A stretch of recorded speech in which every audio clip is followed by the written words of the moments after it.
Donos da Avianca são presos em investigação de rombo de mais de 600 milhões de reais em contratos da Transpetro. Menina de 10 anos, estuprada pelo tio, recebe alta de hospital onde fez aborto. Mapeamento espacial mostra os estados brasileiros mais afetados pelas queimadas. Pará, Amazonas e Mato Grosso concentram 60% das queimadas de todo o país. Massa de ar frio, considerada histórica pelos meteorologistas, chega ao sul do Brasil. A tendência de nevar é alta. Chuva desaloja 100 mil pessoas na China e leva volume recorde de água à maior hidrelétrica do mundo. O Partido Democrata confirma Joe Biden como adversário de Donald Trump na eleição de novembro. Jair Bolsonaro diz que pode prorrogar auxílio emergencial com valor menor até o fim do ano. O Congresso derruba veto do presidente e o uso de máscara no comércio e nas escolas volta a ser obrigatório. Quantidade do novo coronavírus em pacientes sem sintomas impressiona pesquisadores da Universidade Federal de Minas Gerais. Taxa de contágio desacelera no país pela primeira vez desde abril. A Fundação Oswaldo Cruz vai acompanhar infectados nas favelas do Rio de Janeiro com consultas de graça pelo celular.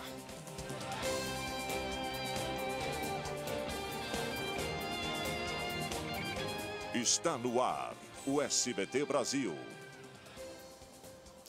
Boa noite. Boa noite. A Polícia Federal prendeu hoje em São Paulo os irmãos German e José Efromovitch, que são donos da companhia aérea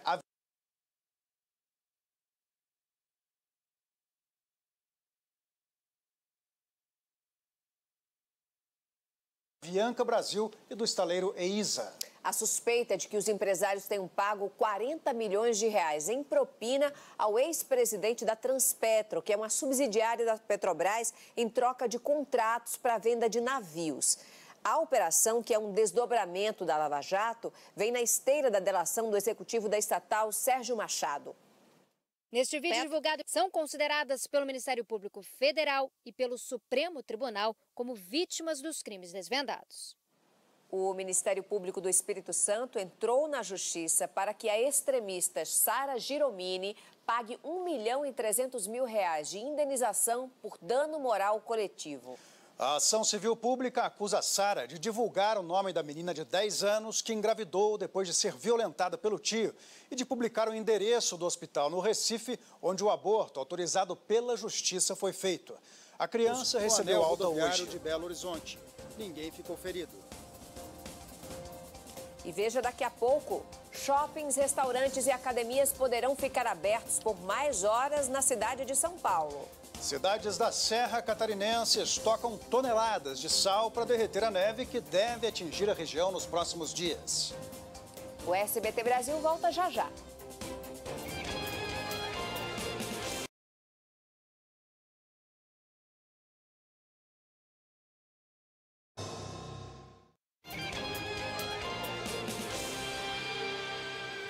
O Brasil já perdeu 111.100 pessoas para a Covid-19. Mais de 3.400.000 casos da doença foram confirmados e mais de 2.600.000 infectados estão curados.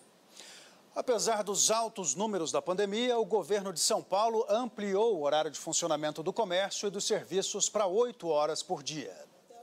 Técnicos do Instituto Butantan iniciaram a fase de testes da Covid das escolas. Com o avanço da flexibilização, os restaurantes tentam se adaptar às normas e já começam a ampliar as atividades. No sistema self-service, o cliente não se serve mais sozinho. Tem que ser dessa forma mesmo. E a gente tem que se habituar. Fazer o quê? Por enquanto, né? A Covid-19 está deixando mais do que sequelas físicas. Uma pesquisa da Universidade de Oxford, no Reino Unido, revelou que 1 em cada 16 pacientes infectados foi diagnosticado com algum transtorno psiquiátrico. O risco de desenvolver ansiedade, depressão, insônia e até mesmo demência, Marcelo, é 2 vezes maior para quem ficou internado. A Sara entrou para a lista de curados da Covid-19 e busque ajuda profissional. Pesquisadores das universidades federais do Rio de Janeiro e também de Minas Gerais estão intrigados, Marcelo, com a descoberta sobre o novo coronavírus no Brasil. As pessoas que tiveram a Covid-19 não apresentaram sintomas, né? Mesmo essas que não apresentaram sintomas, elas podem ser grandes transmissoras do vírus. O resultado no teste pegou a Priscila de... Não só as crianças, quanto os profissionais que trabalham na escola. A busca pelos serviços de assistência técnica para celulares dobrou desde o começo da pandemia, segundo um portal que conecta pessoas e profissionais. Desde março, trabalhar em casa tem sido a rotina de Felipe. O engenheiro passa a maior parte do tempo assim. E esse ano ainda a gente ainda quer abrir mais 6. 785 mil vidas já foram perdidas para a Covid-19 no mundo. O número de infectados chegou a 22 milhões e 300 mil. O Papa Francisco fez um apelo hoje para que as futuras vacinas não sejam destinadas primeiro para os países mais ricos. Quanto mais acelerada fica a corrida por uma vacina, maior a preocupação de quem desconfia que o benefício está na lista vermelha desde que ela foi criada. 3 estados brasileiros somam mais da metade dos focos de incêndio no país. Apesar de o Pantanal ser o bioma mais afetado proporcionalmente, é a Amazônia que tem o maior número de queimadas. Com a floresta em chamas... Ilegais, embargo de áreas que estavam sendo desmatadas. Uma onda histórica de frio deve provocar mudanças no tempo de norte a sul do Brasil. Algumas regiões podem registrar queda de 15 graus na temperatura. E a previsão é de neve nas serras gaúcha e catarinense. Cidades estão estocando até sal para derreter o gelo. Nos últimos dias, fez Leda reforçar o estoque de lenha. Só esperando a neve.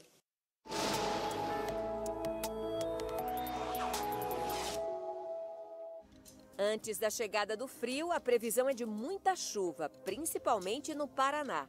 No sul do Mato Grosso, chove de forma fraca. Também são esperadas precipitações entre o Acre e Rondônia.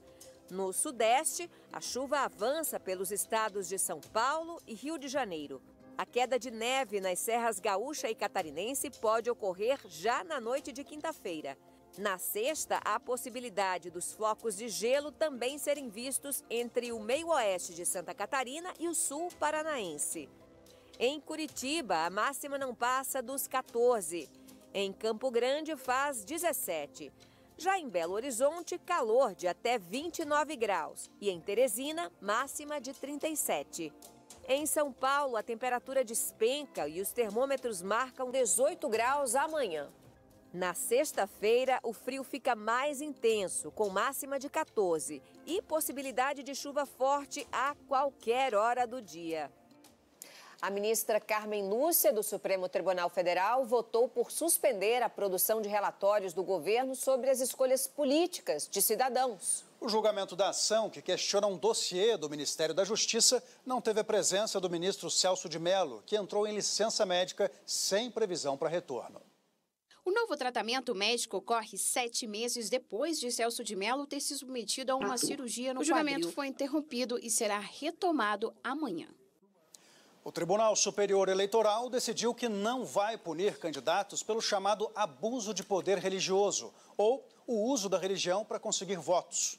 Os ministros estudavam a possibilidade de estabelecer um critério para essa situação. A base da decisão foi o caso de uma pastora goiana, acusada de usar a autoridade e a estrutura da igreja para se reeleger vereadora há 4 anos.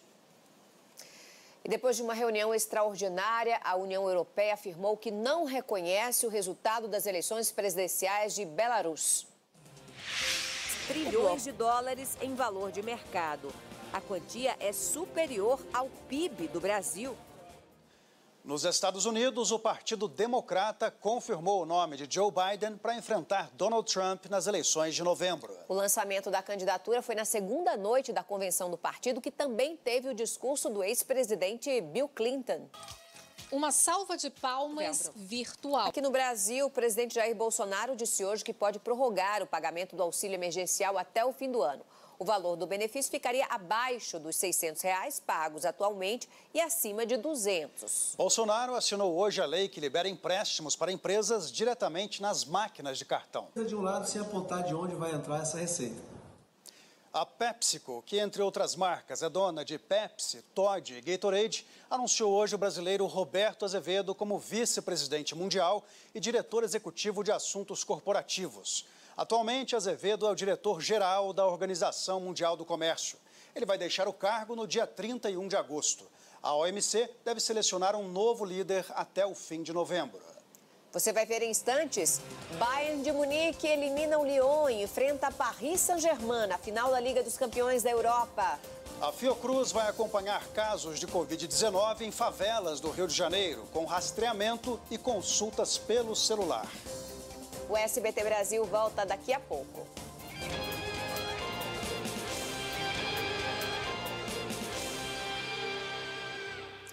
A Fundação Oswaldo Cruz lançou hoje um projeto para acompanhar os casos de Covid-19 em favelas do Rio de Janeiro. Serão oferecidos testes e consultas médicas pelo telefone celular de graça. A iniciativa é mais um passo na tentativa de barrar o histórico registrado. Isso não se perde.